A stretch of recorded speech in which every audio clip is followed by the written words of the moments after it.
चलिए चाय पर चर्चा की शुरुआत करते हैं और शुरुआत जाहिर सी बात है सुनीता विलियम्स से, जो कि काफी मुश्किलों के बाद और लंबे इंतजार के बाद आखिरकार वो धरती पर वापस लौट गई, जिसके बाद उनकी पहली प्रेस कॉन्फ्रेंस हुई। यहां मीडिया ने उनसे कई सवाल किए, सुनीता विलियम्स से उनसे काफी कुछ पूछा। उन्होंने अंतरिक्ष में बिताए अपने 9 महीनों के अनुभवों को सबके साथ शेयर किया।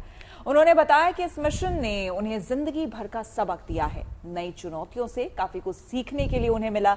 इसी दौरान भारत से भी जुड़ा उनसे सवाल पूछा गया, जिसमें उन्होंने भारत आने के संकेत भी दिए।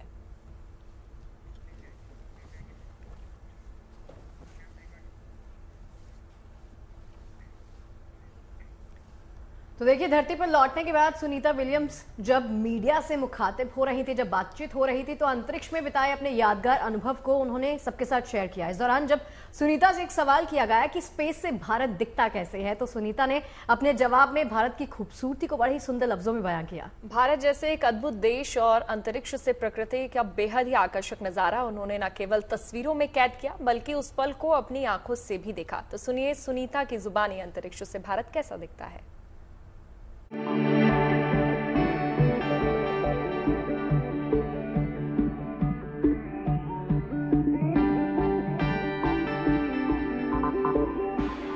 अंतरिक्ष परी के दिल में बसी भारत की खूबसूरत तस्वीरें। धरती से करोड़ों किलोमीटर दूर अंतरिक्ष से सुनीता को दिखा अद्भुत भारत।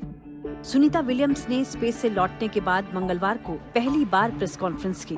सुनीता ने अपने साथी एस्ट्रोनॉट बुच विल्मर और निक हेग के साथ टेक्सास के जॉनसन स्पेस सेंटर में मीडिया से बात की और अंतरिक्ष का अपना अनुभव साझा किया। इसी बीच सुनीता से कई सवाल किए गए, जिसमें एक सवाल भारत से भी जुड़ा था, जिसके जवाब में उन्होंने अंतरिक्ष से भारत की खूबसूरत तस्वीर का जिक्र किया। Like I've described it before, just like this ripple that happened, obviously when the plates collided, and then as it flows down into India, it's many colors. I think when you come from the east going into like Gujarat and Mumbai, the fishing fleet that's off the coast there gives you a little bit of a beacon that here we come. And then all throughout India, I think the impression I had was it was just like this network of lights from the bigger cities going down through the smaller cities. Just incredible to look at night as well as during the day, highlighted of course by the Himalayas, which was just incredible as a forefront going down into India. दरअसल Sunita Williams और Buch Wilmer 5 जून 2024 को Boeing और NASA के joint mission पर international space station गए थे। इन्हें space station में 8 दिन रहना था, लेकिन स्पेसक्राफ्ट स्टारलाइनर में तकनीकी खराबी आने की वजह से दोनों स्पेस में 9 महीने तक फंसे रहे। लेकिन स्पेस एक्स के इस ड्रैगन कैप्सूल की बदौलत ही 9 महीने 14 दिन बाद सुनीता और बुच विल्मर की पृथ्वी पर सकुशल वापसी मुमकिन हो पाई। और अब सुनीता बिल्कुल स्वस्थ हैं और जल्द ही सुनीता विलियम्स एक नई यात्रा पर जा सकती हैं। Flight is a little bit different than what you go in planning it to be. It doesn't matter if it was this one or many other flights or many things in life, just like you alluded to, right? I think the go-to thought there is, what is the opportunity in front of me? Like, it's not a missed opportunity, it's actually another opportunity that I didn't really think about, and wow, that opens a lot of, like I mentioned earlier, a lot of doors or a lot of things to learn. I think it's great. I think that's the opportunity. That's the point, I think, of the whole thing is like when something doesn't go your way, you just have to take the blinders off and look around you and see what other really great things are waiting for you. And then just take advantage of that. Learn as much as you can while you're wherever you are, whatever your situation is, and move on from there and then share that lesson. संभव है कि सुनीता की अगली यात्रा भारत की हो। धरती पर वापसी के बाद पहली प्रेस कॉन्फ्रेंस के बाद सुनीता ने अपना अनुभव साझा करते हुए जानकारी दी कि वो जल्द ही भारत की यात्रा कर सकती हैं, जिसमें वो अपने अंतरिक्ष यात्रा के अनुभवों को लोगों के साथ साझा करेंगी और भारतीय अंतरिक्ष यात्रियों के साथ मुलाकात भी करेंगी। I'm going to be going back to my father's home country and visiting with people and getting excited about the first, or not the first, but the Indian astronauts who's going up on the Axiom mission coming up. Pretty awesome. They'll have a hometown hero there of their own that will be able to talk about how wonderful the International Space Station is from his perspective.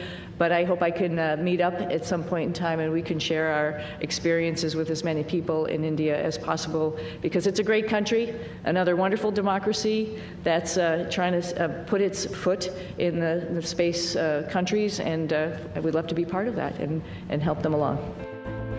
जाहिर है सुनीता जल्द ही भारत यात्रा पर आ सकती हैं, तो इस बीच मुमकिन भी है कि वो अपने पैतृक गांव भी आएं। सुनीता के पिता गुजरात के मेहसाणा जिले में स्थित झुलासण गांव से हैं, जहां वो पहले कई बार आ चुकी हैं। इससे पहले पहली बार स्पेस में 192 दिन बिताने के बाद जब वो 22 जून 2007 को वापस धरती पर लौटी थी, तो उसके कुछ दिन बाद भारत यात्रा पर आई थी।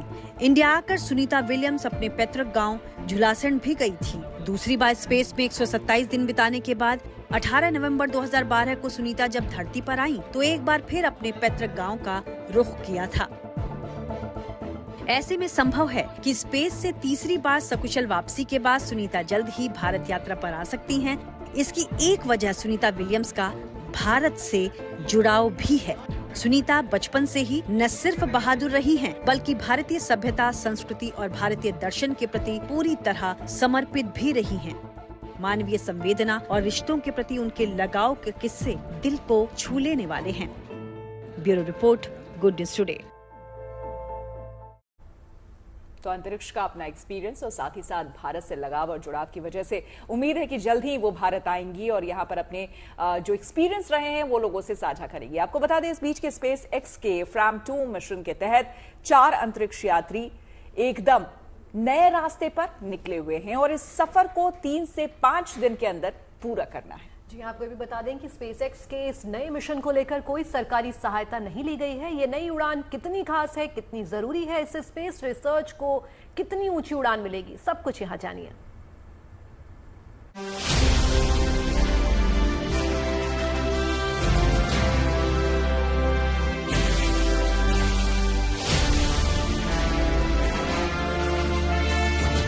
ये उड़ान खुद बेखास है, क्योंकि ऐसा पहली बार हुआ है जब स्पेसएक्स ने मानव अंतरिक्ष यान को पृथ्वी के ध्रुवों के ऊपर से परिक्रमा करने के लिए लॉन्च किया है।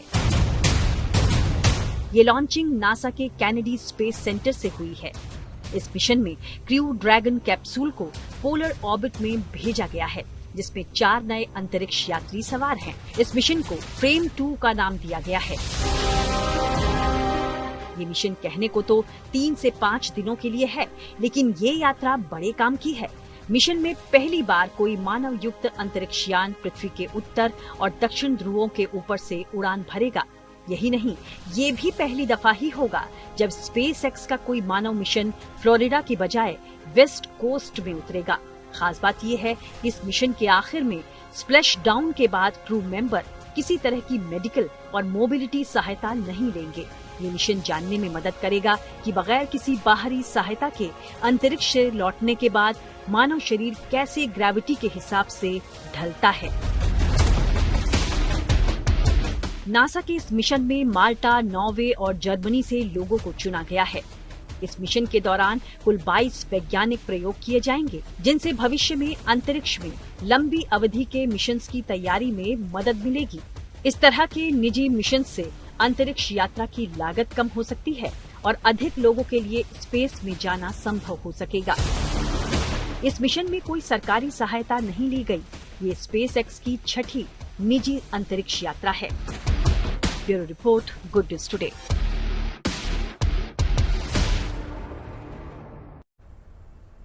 मौसम की बात कर लेते हैं। गर्मी लगातार बढ़ती जा रही है। अप्रैल का महीना अभी शुरू ही हुआ है, लेकिन गर्मी ने अपने तेवर दिखाने शुरू कर दिए। प्रचंड गर्मी का ये सिर्फ एक ट्रेलर है, क्योंकि आने वाले दिनों और महीनों में पूरी पिक्चर आपको नजर आएगी। मौसम विभाग भी कुछ ऐसा ही अनुमान जता रहा है। साथ ही ज्यादातर इलाकों में हीट वेव भी जमकर चलेगी। भीषण गर्मी, लू की संभावना को देखते हुए केंद्र सरकार ने भी राज्यों को एडवाइजरी जारी कर तैयारी करने के लिए कहा है, ताकि आम लोगों पर भीषण गर्मी का गंभीर असर ना पड़े और लोगों की सेहत खराब ना हो।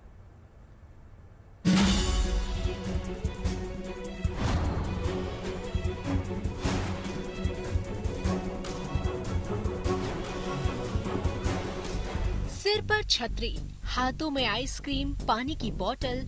अप्रैल के महीने में अब न्यू नॉर्मल होने वाला है। स्विमिंग पूल में मस्ती अब बच्चों के मनोरंजन का पसंदीदा जरिया बनने वाला है।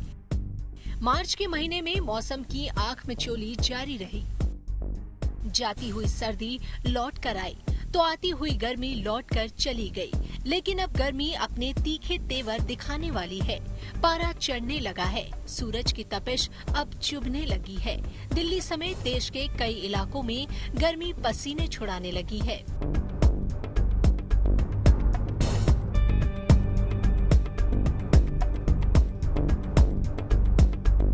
देश में इस साल भीषण गर्मी पड़ने वाली है। इसकी चेतावनी खुद मौसम विभाग ने दी है। आईएमडी ने कहा है कि अप्रैल से जून तक सामान्य से अधिक तापमान रहने की संभावना है। मध्य और पूर्वी भारत और उत्तर पश्चिमी मैदानी इलाकों में ज्यादा गर्मी पड़ने की संभावना है। और तो और पूर्वी और पश्चिमी भारत के कुछ हिस्सों को छोड़कर ज्यादातर इलाकों में लू भी जमकर चलेगी। मौसम विभाग के मुताबिक जुलाई तक 20 से ज्यादा राज्यों में भीषण गर्मी के आसार हैं। लिहाजा आने वाले 3 से 4 महीनों तक खास सावधानी बरतने की जरूरत होगी ताकि गर्मी गुजर जाए और लोगों की सेहत महफूज रहे। भीषण गर्मी और हीट वेव की संभावना को देखते हुए केंद्र सरकार एक्शन मोड में आ गई है। सरकार ने खास एडवाइजरी जारी करके राज्यों को हीट वेव के खिलाफ तैयार रहने को कहा है। एडवाइजरी में कहा गया है कि भीड़भाड़ वाले कार्यक्रमों में मेडिकल टीमें तैनात की जाए। सार्वजनिक कार्यों में हर 500 लोगों पर पानी का एक स्टॉल जरूरी हो। भीड़भाड़ वाले आयोजन में ORS और आइस पैक की व्यवस्था हो। हीट स्ट्रोक वाले मरीजों के लिए अस्पतालों में इमरजेंसी कूलिंग व्यवस्था की जाए। अस्पतालों और PHC में धूप से बचाव और पीने के पानी का पुख्ता इंतजाम हो। एम्बुलेंस सेवाओं को भी मजबूत किया जाए। मौसम विभाग को भी हीट वेव की चेतावनी समय से देने के लिए कहा गया है। सरकार ने हीट वेव से जुड़ी बीमारियों से बचाव को लेकर नेशनल एक्शन प्लान बनाया है, जिसे देश में तमाम जिलों में लागू किया जा रहा है। इसके तहत हीट वेव से बीमार पड़ने वाले लोगों और इससे होने वाली मौतों के मामलों की निगरानी भी की जाएगी। सरकार ने लोगों से दोपहर 12 से 3 के बीच घर से बाहर न निकलने की अपील की है और अगर बाहर भी निकलना पड़े तो छतरी, पानी जैसे धूप से बचाव के साधन के साथ बाहर निकलें। दिल्ली से मनीष चौरसिया के साथ bureau report, good news today. तो वहीं ये गर्मी कई तरह से परेशानियां भी खूब लाती है। कभी डिहाइड्रेशन, कभी हीट स्ट्रोक, तो कभी बाल झड़ने जैसी कई और दिक्कतों से लोगों को 2-4 जो है वो साल लग जाते हैं। ऐसे में कुछ होम रेमेडीज के कारगर होने का दावा भी किया जाता है। तो आज आपको कुछ होम टिप्स देते हैं झड़ते बालों को रोकने के लिए। बाल है तो कॉन्फिडेंस है, वाकई में ये बात सच है। लेकिन गर्मियों में किस तरीके से घर बैठे अपने बालों की आप रक्षा कर सकते हैं, ये सवाल हर किसी के जहन में है। जवाब ढूंढने के लिए हम पहुंच गए हैं डॉक्टर अशोक सिन्हा के पास। बहुत स्वागत है सर आपका। वाकई में घर बैठे बालों की रक्षा की जा सकती है? बिल्कुल की जा सकती है, क्योंकि बालों की रक्षा आप नहीं करेंगे, आपका बॉडी नहीं करेगा तो कौन करेगा। तो शुरुआत वहीं से होती है। डॉक्टर तो लास्ट में आते हैं और बाल बहुत इंपॉर्टेंट होते हैं सर।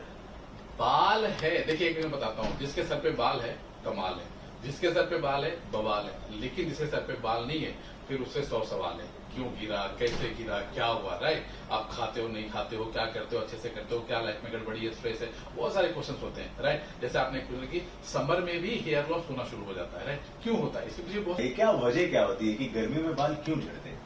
जैसे ही गर्मी आता है ना तो 3-4 चेंजेस होता है। सबसे पहला तो हीट बढ़ जाता है। हीट के कारण आपका स्वेट बढ़ता है, स्वेटिंग बढ़ता है, डिहाइड्रेशन होता है, राइट? उसके बाद बाल डैमेज होने लग जाता है हीट के कारण।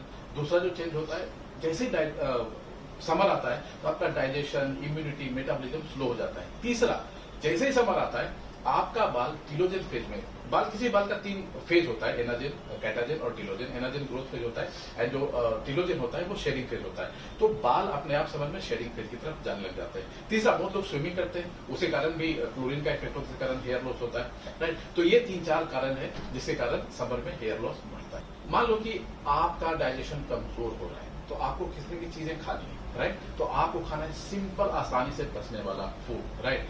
डीप फ्राइड फूड, मटन, जो चीज आपको हैवी है जिसको आप नहीं बचा सकते वैसा खाना नहीं खाना है।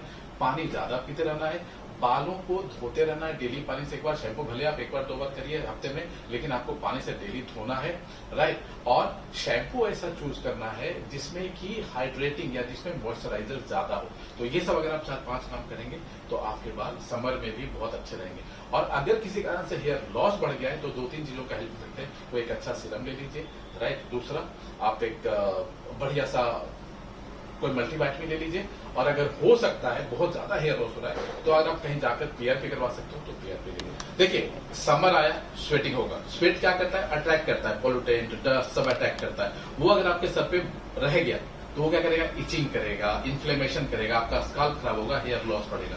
तो क्या करना है? घर पे बैठ के क्या करना है? मैं 2-3 मास्क बताता हूँ। जैसे सबसे पहला, रात को आप 50 ग्राम मेथी सोक कर लीजिए, ठीक है, ओवरनाइट सोक कर लीजिए। उसका सुबह पानी पी लीजिए, वो भी हाइड्रेटिंग होता है और इम्यूनिटी को बूस्ट करता है, राइट। दूसरा, उस मेथी को आप किसी भी मिक्सर ग्राइंडर में उसको ग्राइंड कर लीजिए और 50 ग्राम दही के साथ उसको मिक्स कर लीजिए। अपने सर पे लगाइए, 5 मिनट हल्का हल्का मसाज करिए, राइट, और 30 मिनट के लिए छोड़ दीजिए। उसके बाद पानी से धो दीजिए। ये आपके स्काल्प में जितनी भी गंदगी जमी हुई है उसको बाहर निकाल के लेके जाएगा। बालों में चमक आएगा, बालों में जान आएगा, आपके बाल स्ट्रॉन्ग होंगे जी, राइट। तो ये एक मास्क है। दूसरा मास्क और मैं बताता हूँ आपको। 50 ग्राम दही ले लीजिए, 20 ग्राम उसमें त्रिफला पाउडर डाल दीजिए और 10 ड्रॉप लेमन जूस डाल दीजिए, राइट। उसको मिक्स कर दीजिए, सर पे लगाइए, 5 मिनट के लिए मसाज करिए। उसके बाद उसको आधा घंटा छोड़ दीजिए, पानी धो के शैम्पू कर लीजिए। इससे क्या होगा? अब आपका डीप क्लीनिंग हो गया, आपका स्काल्प का कंडीशन अच्छा हो गया और आपका स्काल्प बेटर हो जाएगा। तीसरा, अगर वो नहीं यूज करना चाहते, मान लो किसी को बहुत सर्दी होता रहता है, दही नहीं यूज करना चाहते, आप एलोवेरा का पल्प ले लीजिए, उसमें आप डाल दीजिए 20 ग्राम त्रिफला पाउडर, 50 ग्राम पल्प लीजिए, 20 ग्राम त्रिफला पाउडर और 10 ड्रॉप लेमन का पेस्ट बना लीजिए, सर पे लगाइए। 5 मिनट हल्का हल्का 2 मिनट इसको मसाज करिए और 10 मिनट से 15 मिनट तक छोड़ दीजिए। उसके बाद पानी से धोकर शैम्पू कर लीजिए। आपका डीप क्लीन होगा, आपका स्काल्प बहुत ही अच्छा होगा, आपका हेयर लॉस समर में कम हो जाएगा। तो हेल्दी हेयर की टिप्स हमने आपको दे दिए। अब बढ़ते आगे। आस्था के 9 दिन, जिसका जयकारा शहर शहर सुनाई दे रहा है। जी हाँ, देखिए, जयकारा शेरा वाली दा बोल साचे दरबार की जय।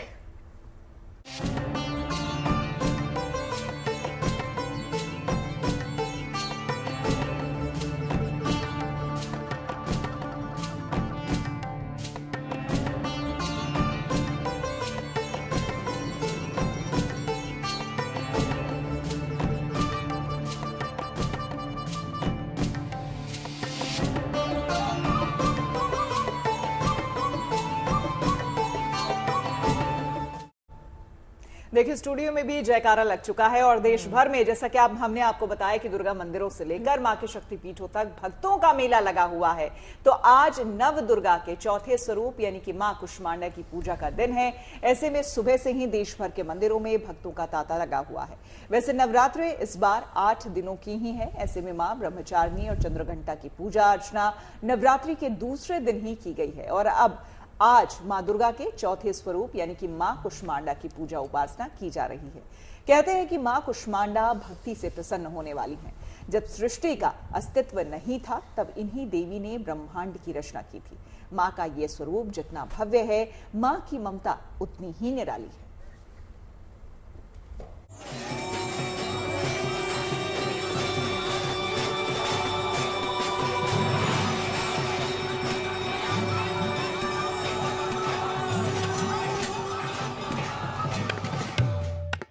देश भर में चैत्र नवरात्र की धूम है। मंदिरों में रौनक बढ़ गई है, आस्था का मेला लगा हुआ है। नवरात्र पर आज मां के चौथे स्वरूप की पूजा हो रही है। मां कुष्मांडा के स्वरूप के दर्शन के लिए मंदिरों में भक्तों का तांता लगा हुआ है। सभी मां कुष्मांडा का दर्शन कर आशीर्वाद ले रहे हैं। पौराणिक मान्यताओं के अनुसार मां कुष्मांडा का तेज सूर्य के समान है। इनकी कांति से सभी दिशाएं प्रकाशित होती हैं। दूसरे कोई भी देवी देवता माता कुष्मांडा के प्रभाव की समता नहीं कर सकते। कहा जाता है कि मां कुष्मांडा जिस पर प्रसन्न हो जाती हैं, उसे यश, बल और रोगों से मुक्ति का आशीर्वाद देती हैं।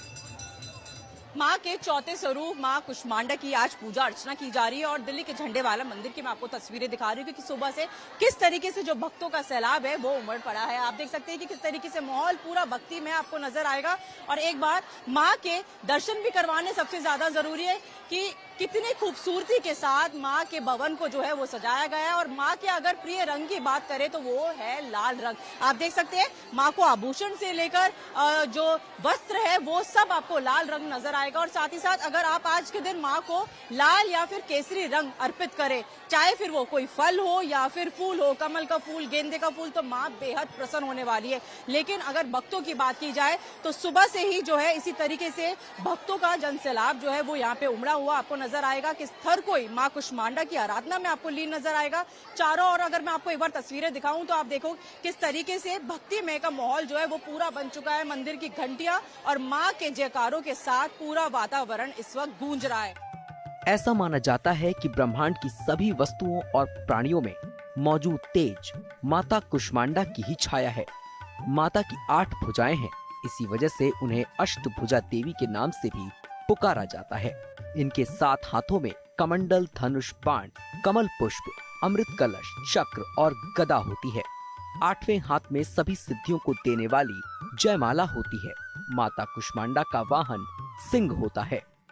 5वें अगर स्वरूप की बात करें, आज तो मां कुष्मांडा की पूजा की जा रही है, लेकिन अगर कल 5वें स्वरूप की बात की जाए तो उनके बारे में बताओ, क्या कुछ पूजा विधि रहेगी और किस तरीके से मां को प्रसन्न किया जाए?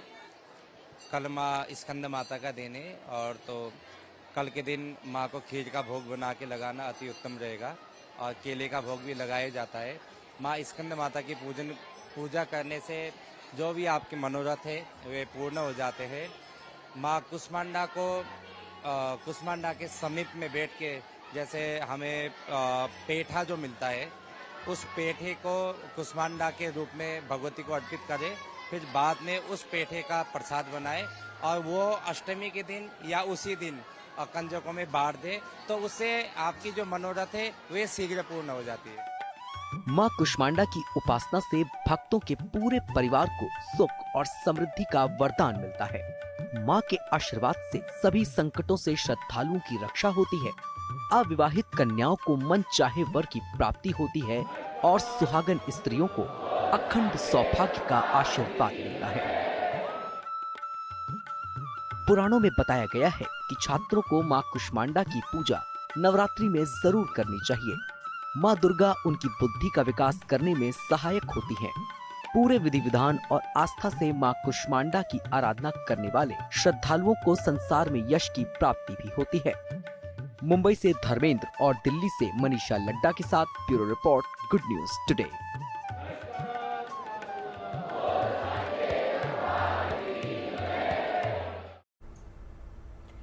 मुंबा देवी मंदिर आपको ले चलते हैं। धर्मेंद्र हमारे सहयोगी जुड़ चुके हैं। धर्मेंद्र, सबसे पहले तो वहां दिखाइए कितनी आस्था की लहर मौजूद है और साथ ही साथ दर्शन भी करवाइए वहां।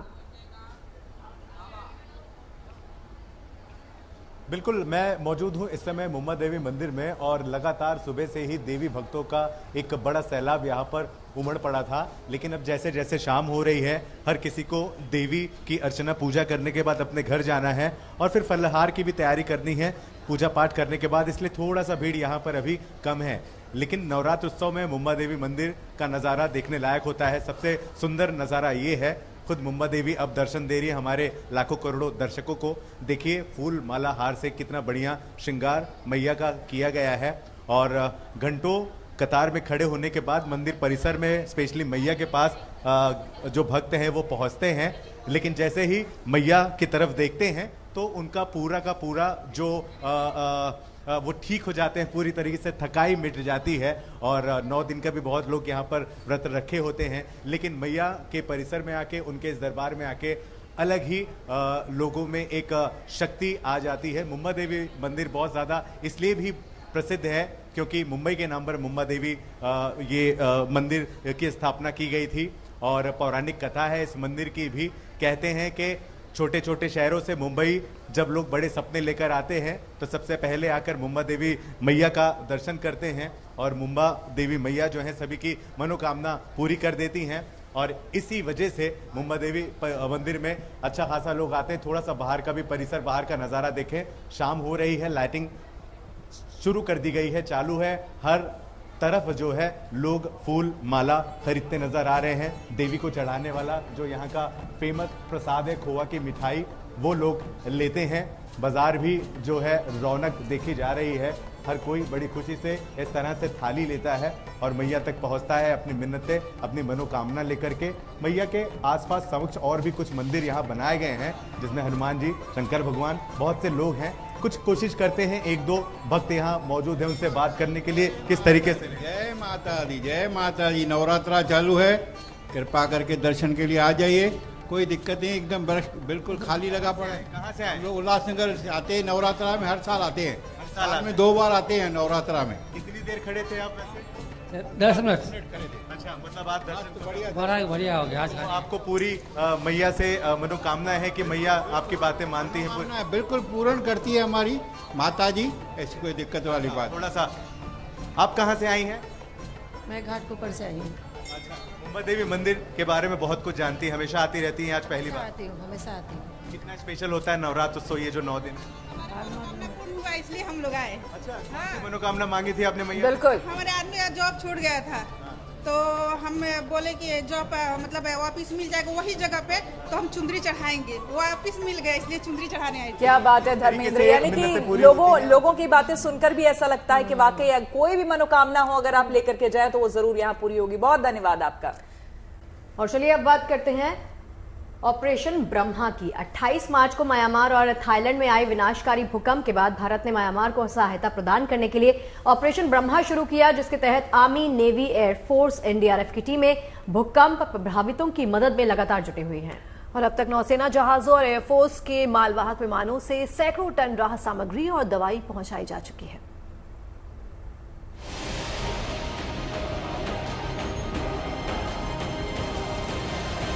भारत ऑपरेशन ब्रह्मा के तहत वहां के लोगों की मदद के लिए सबसे पहले पहुंच गया।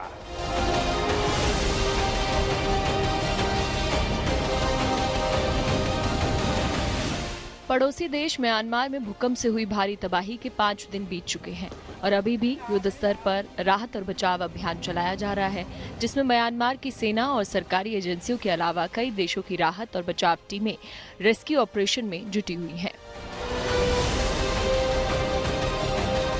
जिंदगी बचाने के इस मिशन में भारत भी पीछे नहीं है। पड़ोसी होने के नाते भारत ने सबसे पहले भूकंप प्रभावित म्यांमार की मदद के लिए हाथ आगे बढ़ाया और रेस्क्यू ऑपरेशन के लिए न सिर्फ एनडीआरएफ की टीम भेजी, बल्कि आर्मी, एयरफोर्स और नेवी को भी इस काम में लगा दिया है। भारत ने जिंदगी बचाने के इस मिशन को ऑपरेशन ब्रह्मा नाम दिया है। वसुधैव कुटुंबकम का हमारा मंत्र आज विश्व के कोने कोने में पहुंच रहा है और दुनिया इसे हमारे कार्यों में भी देख रही है, महसूस कर रही है। जब कोविड जैसी महामारी आती है तो भारत विश्व को परिवार मानकर वैक्सीन उपलब्ध करवाता है। दुनिया में कहीं भी प्राकृतिक आपदा हो, भारत पूरे मनोयोग से सेवा के लिए खड़ा होता है। म्यांमार में इतना बड़ा भूकंप आया है, भारत ऑपरेशन ब्रह्मा के तहत वहां के लोगों की मदद के लिए सबसे पहले पहुंच गया। ऑपरेशन ब्रह्मा के तहत अब तक नौसेना के जहाज INS Satpura, INS Savitri, INS Kamorta, INS घड़ियाल और LCU-52 नेवल शिप को सैकड़ों टन राहत सामग्री के साथ यंगून भेजा जा चुका है, ताकि वहां भूकंप प्रभावित लोगों को जरूरत का ये सामान मुहैया कराया जा सके। भारत की ओर से भेजी गई इस राहत सामग्री पीने का पानी, कपड़े, दवाएं, चावल, खाने का तेल और इमरजेंसी सामान मौजूद है। विदेश मंत्री एस जयशंकर की ओर से सोशल मीडिया एक्स पर इस ऑपरेशन ब्रह्मा से जुड़ी कई तस्वीरें साझा की गई हैं, जिनमें देखा जा सकता है कि कैसे भारतीय नौसेना ने मुसीबत की इस घड़ी में म्यांमार की मदद के लिए पूरी ताकत झोंक दी है।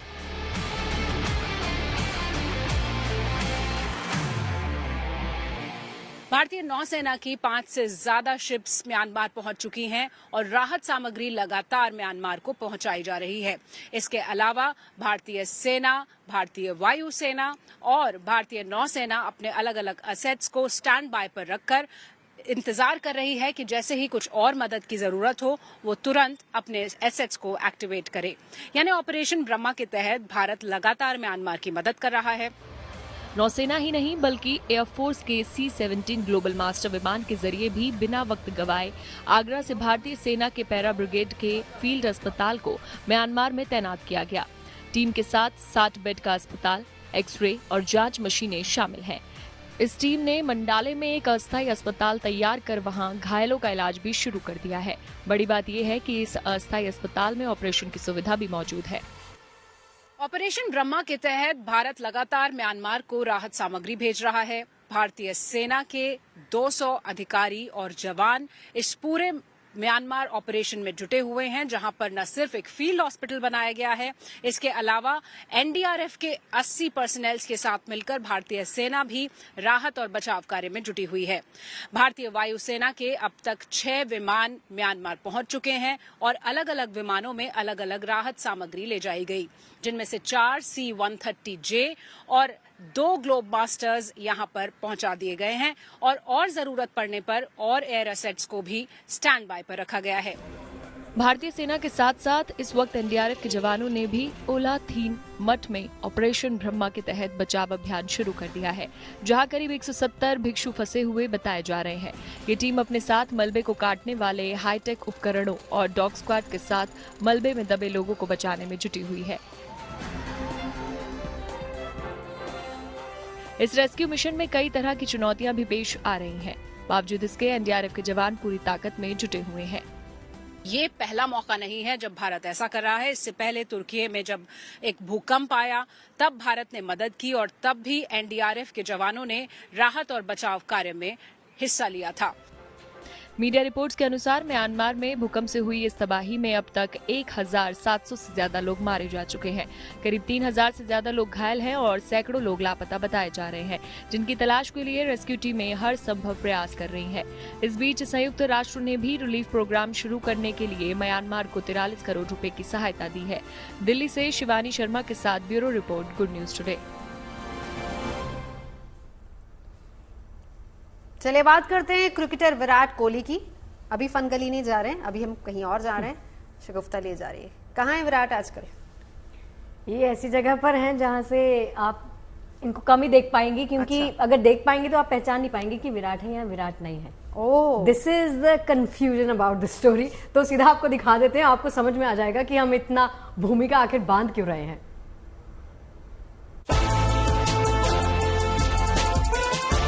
क्या आपको भी लगा कि विराट कोहली एक्टिंग की दुनिया में कदम रख रहे हैं?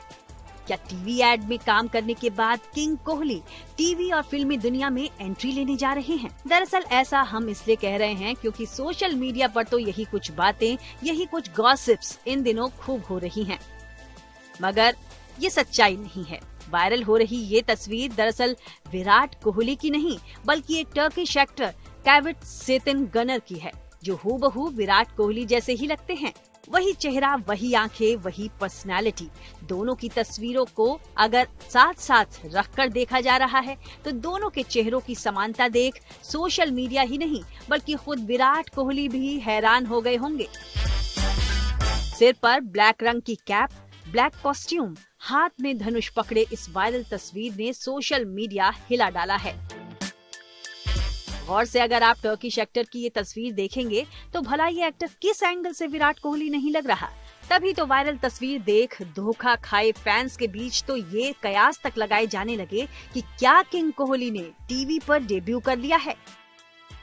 कई ने तो ये भी लिख दिया कि अनुष्का शर्मा के हस्बैंड का हुआ डेब्यू। दरअसल टर्किश एक्टर की ये तस्वीर एक वेब सीरीज डिरेलिस एर्टुगरुल की है, जिसमें विराट के ये हम शक्ल कैविट सेतिनगनर नजर आ रहे हैं।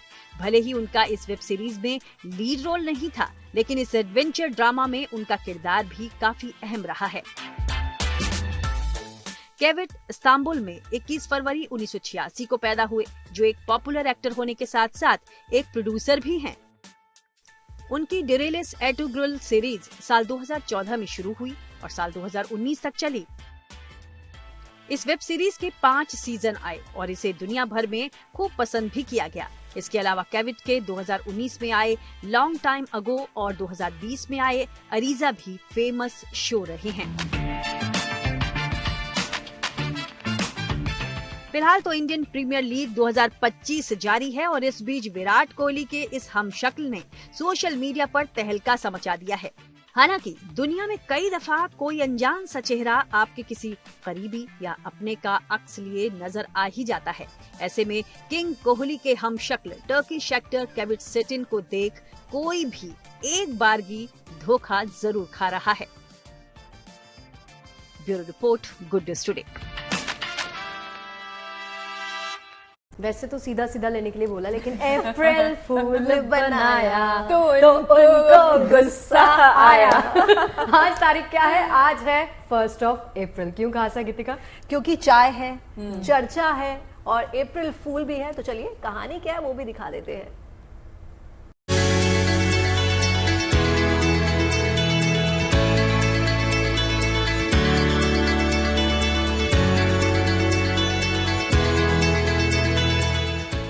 हुआ यूं कि 1957 में बीबीसी के पेनोरमा में खबर दिखी कि एक किसान पेड़ों पर नूडल्स जैसे दिखने वाले स्पेगेटी उगा रहा है।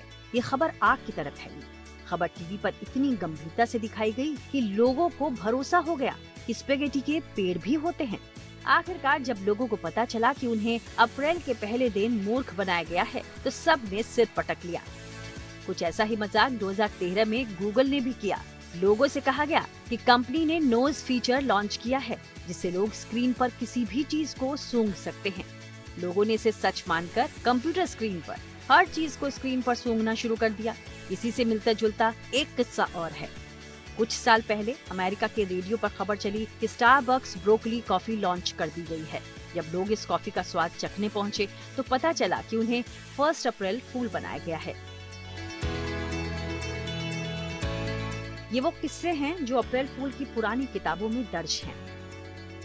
हालांकि कहने वाले तो ये भी कहते हैं कि मूर्ख बनाने या बनने की कोई एक तारीख नहीं होती, क्योंकि आज हर कोई किसी न किसी तरीके से दूसरे को अप्रैल फूल बना ही देता है। जब किस्सा अप्रैल फूल का चल रहा है तो चलिए समझते हैं कि अप्रैल फूल का रिवाज आखिर शुरू कब से हुआ।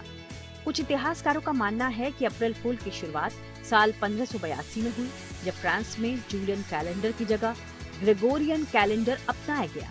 जूलियन कैलेंडर में अप्रैल से नए साल की शुरुआत होती है, तो वहीं ग्रेगोरियन कैलेंडर में जनवरी से नए साल का आगाज होता है।